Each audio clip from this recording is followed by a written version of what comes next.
posachedwapa tikupasirani zimene Wayankhula President wa tsiku lino Dr. Lazarus Makafe Chakwera lero lino pa 1 January 2025. Presidentyo analengeza kuti ayankhula kufunira mafuno abwino a Malawi komanso Presidentyo wachotsa Nduna Zina komanso wayika Nduna Zina mwachidule wachidali shafu kabineti ya ma ministers mboma kapena kuti government yake takhani kumupesere kuti kodi Chakwera kapenanso maudindo ena amene achotsedwa ndi ena amene ayikidwa ndi ati. Is that we provide to you as government. I'm therefore happy to announce that I have concluded this exercise by creating a new configuration for my cabinet, which my office will publish and announce tonight. With this team, we will work harder than ever to make your lives better this year and beyond this year. But as always, for that to happen, I will be counting on your support every step of the way, because the government that I lead is your government. Thank you all for listening. God bless you and Happy New Year.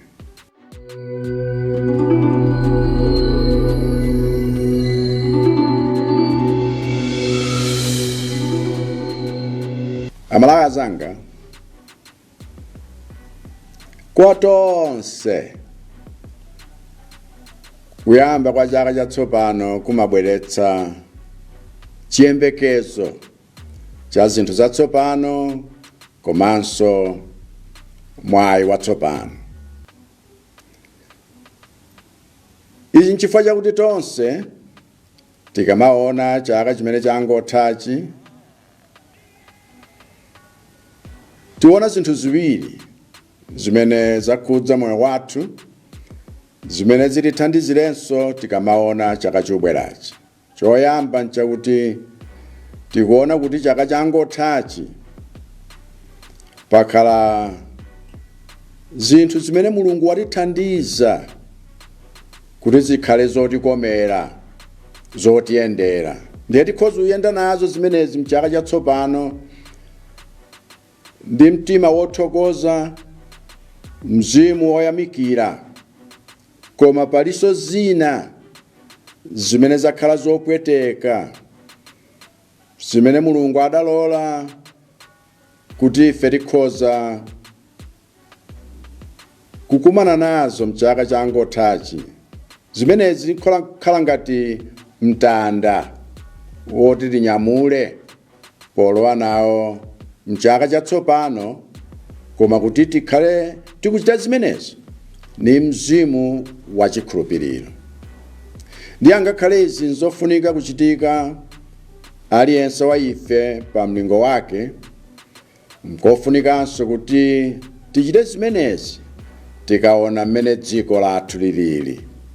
Ndiye tikamalankhula za zimene ife tapindula nazo mchaka chimenechi, poona zitukuko zosiyanasiyana monga misewu dziko lonse, kuona ngakhale njanji sitima mabwera ku capital city kuchokera kunja kwa dziko lino, ena kumayiona patapita zaka zoposa 20, komanso kumapita kufika ku lowashire kumsanje kuchokera dziko lina patapita zaka zoposa 40. Tinapereka 200 million kwacha constituency iliyonse kuti achitire ntchito za chitukuko zosiyanasiyana. Lero zikuoneka zimenezo kulikonse. Ena maofesi atsopano a district council,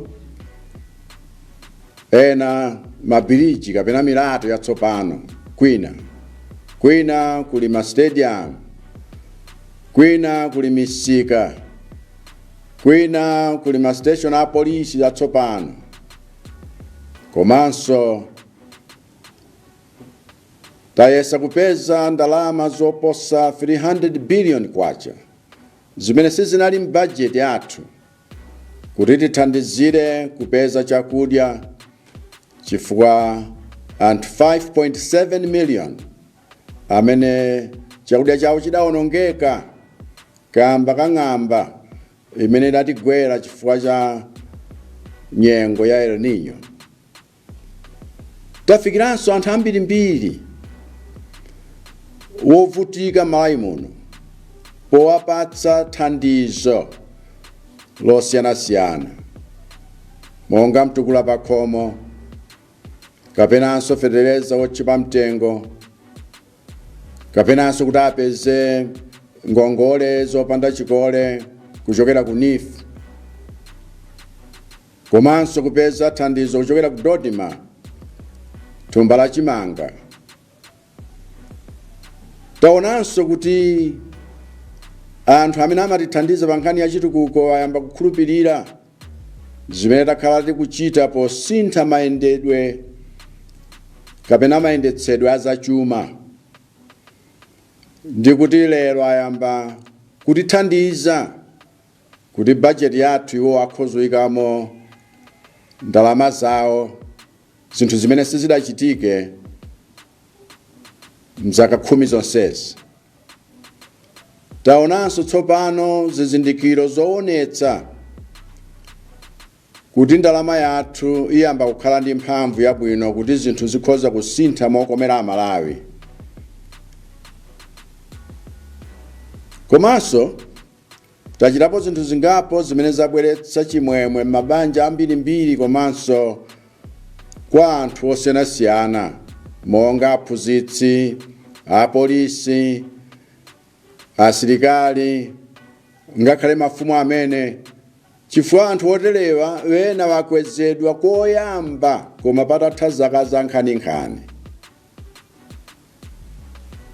Tinakwezanso malipiro wakugwira ntchito mboma, nkumanga nyumba zosiyanasiyana za anthu amene amaona zachitetezo dziko lathu. Magulu amene ndi anthu ofunika koposa chifukwa amagwira ntchito yolimba yofunika kuti ife tiziwathandizira kuwapatsa support yokwanira. Tinaona anthu oposera 7 million akulembetsa kuti avote nawo chaka chino, nambala imene idaposa iwo amene adalembetsa ulendo wapita. Achita zimenezi mwaufulu, mwamtendere, ndipo kuoposera menepo ngakhale kuti wena amayesetsa kuti tizikhalabe okangana nkugawana mdziko muno pofuna kuti pakhale chisokonezo kapena polimbikitsa kuti pakhale ziwawa za ndale ndi kusiyana kwa mitundu kwathu kuti kuzikhala ngati zinthu zofunika kumayikapo mphamvu. Ayi ndithu tiyamike kuti mzimu wa umodzi ndi umene watithandizira ife Amalawi kukhala ni mtendere wina ni mzake. Ndiye izi nzochepa chabe zimene taona ngati zinthu zofunika kumuyamika nazo Mulungu pamene tiona zochitika za chaka 2024. Ani chifukwa cha zinthu zimenezi tili nchiyembekezo tsopano mchaka cha 2025 kuti tikhale ndi mtima kapena chitsimikizo chakuti zoterezi zichulukire kuchulukirani inuyo ngakhalenso pa banja lanu. Koma ngakhale izi taziona mdziko mwathu, tikaonanso mchaka cha 2024 taona zina zimene tataya. Zitatu zofunikira kwambiri mwa zimenezi. Choyambirira ndi kutayika kwa malemu Vice President wathu ndi ena 8 waja adafa pa ngozi ya ndege mwezi wa June. Komanso kutayika kwa zokolola kapena zolima m'minda zathu chifukwa cha ng'amba ya El Nino imene maboma 23 mwa maboma 28 wonse m'Malawi muno adakhudzidwa. Komanso mwezi wapitawo kutayika kwa miyoyo ndi katundu chifukwa cha mvula ya mkuntho ndi mphezi. Ndiye izikhala ngati mtandatu woti tikuseza ulowa nawo mchaka chatsopano. Njifake ndupempha aliyense wa inu kuti khalani ndi udindo wakuti tisamalirane wina ndi mnzake, titonthozane wina ndi mnzake, ndi kuti tipewe kugwiritsa ntchito zimene tatayazi ngati mwayi wakuti anthufe tigawane kapena kuti tiwonjezere kupweteka miyoyo yathu kamba kamavuto ameneyo. Komanso mmene tikuganizira tsopano za chaka chatsopanochi, chinthu china chachiwiri chimene tili kuona nchakuti tikaona chaka chathachi pena pamene tachita bwino tionetsetse kuti tichite bwino kopitirira pamenepo.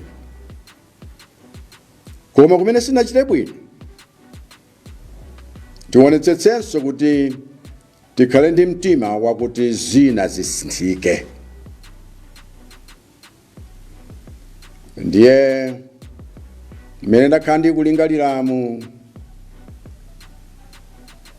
mpofunika kuti zizi zisangochitika pa levulo ya aliyense payekha, koma zichitikenso ngakhale pa levulo yakayendetsedwe kaboma lathu mdziko lathu. N'chifukwa chake masiku angapo apitawa ndakhala ndikulingalira kuti kodi pofunika kusintha mpati ndi kuti tiyambe chaka chinochi ndi zinthu zatsopano zoti zitionjezere mphamvu, zititsuke m'maso tione mmene tikupita moyenerera komanso mwaliwiro loposera kale. Ndiye ndine wokondwa kuti pena ndi pena ntchito imeneyi ndayimaliza pofuna kuti tisunthe moyenerera apa ndi apa kuti nduna zathu zikhale pati ndi pati. Ndiye kusintha kumeneko ofesi yanga ilengeza madzulo ano. Ni timu imeneyi ifuna tigwire ntchito molimbika oposa kale kuti miyoyo yanu ikhale pa mpumulo wabwino chaka chino ngakhalenso mtsogolomo. Koma monga nthawi zonse kuti zoterozo zitheke, ineyo niziwerengera inu tikamayenda step iliyonseyo, chifukwa bomali limene nutsogolera mboma lanu tereku ndikuthokozeni chifukwa chakuchereza kwanu. Mulungu akudalitseni komanso akupatseni chaka chokondwera ndi chopambana.